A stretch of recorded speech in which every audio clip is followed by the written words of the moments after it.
নদিয়ার শান্তিপুরের রাস উৎসবের এক অন্যতম উল্লেখযোগ্য হল কুঞ্জভঙ্গ অনুষ্ঠান। কয়েক শতাব্দী প্রাচীন এই ঐতিহ্য এখনো বজায় রয়েছে শান্তিপুরের বিগ্রহ বাড়িগুলিতে। একের পর এক ইতিহাস রয়েছে শান্তিপুরের রাস উৎসব এবং ভাঙা রাসের। কথিত রয়েছে রাস উৎসব অর্থাৎ রাসলীলা শান্তিপুর বড় গোস্বামী বাড়ির বংশধর মথুরেশ গোস্বামী সূচনা করেছিলেন। অদ্বৈত আচার্যের বংশধর বড় গোস্বামী বাড়ি নামে পরিচিত। ভবনের নাম দেওয়া হয়েছে অদ্বৈত অঙ্গন। শান্তিপুরের বৈষ্ণব মতে রাস উৎসবের সূচনা হওয়ার পর তা ছড়িয়ে পড়ে গ্রাম বাংলার বিভিন্ন প্রান্তে। এরপর 250 বছর ব্যতিক্রম ঘটিয়ে শাক্ত মতে রাস উৎসব পালন হয় নদিয়ার নবদ্বীপে। যেহেতু বৈষ্ণব তীর্থ মানেই নদিয়ার শান্তিপুর আর নবদ্বীপে রাজা কৃষ্ণচন্দ্রের প্রথা অনুযায়ী শাক্ত অবলম্বিত জায়গা, সে কারণে রাস উৎসব পালন হলেও বিভিন্ন দেবদেবীর আরাধনা করা হয় নবদ্বীপে। কিন্তু প্রায় 500 বছরের বেশি ধরে শান্তিপুরের একাধিক গোস্বামী বাড়িতে শুরু হয় রাসলীলা ও ভাঙা রাস। সেই প্রথা এখনো জীবন্ত উদাহরণ যেন দর্শনার্থীদের কাছে স্বয়ং রাধাকৃষ্ণের কুঞ্জভঙ্গ ভক্ত ও ভগবানের মেলবন্ধন রূপে ফুটে ওঠে। গতকাল শান্তিপুরের রাজপথে সম্পূর্ণ হয় ভাঙা রাসের শোভাযাত্রা। বড় গোস্বামী বাড়ি, বিজয়কৃষ্ণ গোস্বামী বাড়ি সহ বিভিন্ন গোস্বামী বাড়ির বিগ্রহ নিয়ে নগর কীর্তন করা হয়, যেখানে মূল আকর্ষণ ছিল রায় রাজা অর্থাৎ রাধিকা রাজা।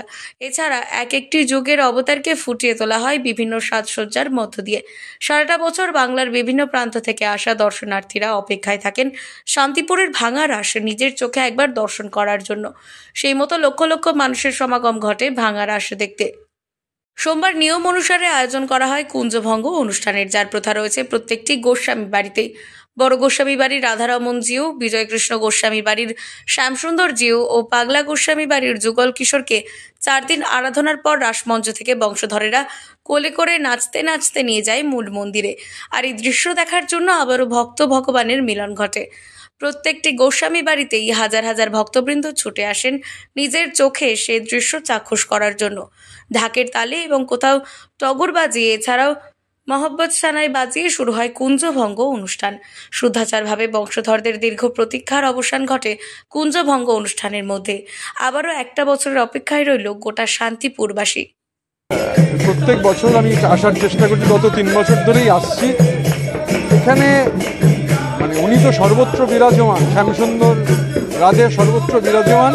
সুতরাং তাদের নিয়ে ইতিহাসের পাতা ধরে এই যে আজকে কুঞ্জভঙ্গের অনুষ্ঠান আসতে পেরে আমি খুবই সৌভাগ্যবান মনে করছি।